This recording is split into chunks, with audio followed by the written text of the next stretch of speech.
It has been a while since I last made a video, but as of right now, I've been playing Catastrophic Island on Roblox. So far, midterms are coming up, so I'll make this video quick.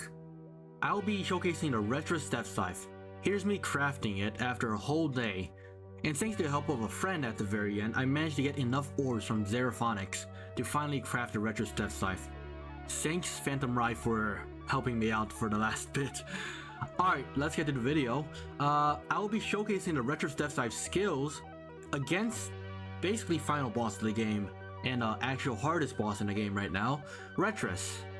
Because the damage output is insane. I'll be using triple sharpness and luck for the boost. And also I'll just be using Supernova, Solar Set, and retro step scythe alone. To begin the showcase, I first have to let you know, the first mouse one is actually really overpowered.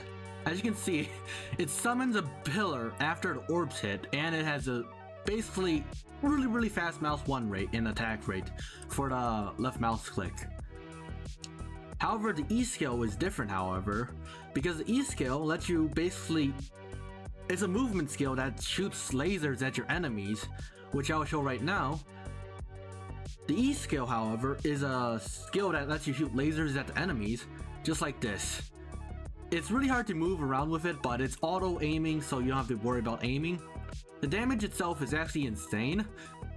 And then the next skill is basically, reminds me of this one fight scene from One Punch Man, but I'll just show it to you. Yeah, the R move is actually awesome, okay? This is what the R move looks like, and it's just speed blitzing enemy and gives you iframes. And you just hit them so many times and it does so much damage that you can attack during the iframes as well. I'll show it to you again. So this is the R move. Yeah, it's pretty low cooldown, right? It's really low cooldown. And then there's a final move, which is just a smite. The smite is the X move, which does a lot of damage. Imagine the Solar King smite, but does more damage and probably has extra visual effects, because there's actually a pillar that summons down after you smite them, and it basically explodes around them. It's like an AoE smite. To showcase the sheer power on this weapon, I will be fighting Retris, and by this clip alone, you can already tell he's gonna have zero chance and he's probably going to get shredded, because this weapon is just broken. This is the E move alone, dealing almost 40 million damage. And the R move just to add on, because you can spam skills with the R move and iframe during it, but the E move is going to be your main damage dealer, with the R move basically giving you a chance to recover the E move. And then there's the smite, which helps a lot with just AoE control, and single target, the E move just destroys it. Phase 2 of Retris is actually pretty cool because it's Goku Ultra Instinct, which he gets not as much harder as the first phase. The first phase makes him a lot harder than the second phase, but the second phase he actually has iframes compared to the first phase.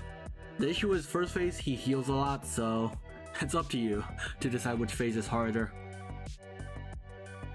But Retris, he's a pretty cool boss. He uses the same moves as you, except he does a lot of damage too, and he's gonna get shredded once his iframe ends. Like, look at that. He's already getting shredded. He's just dead in like 2 cycles, and he's basically dead within seconds. 2 cycles was all it took to kill Retris.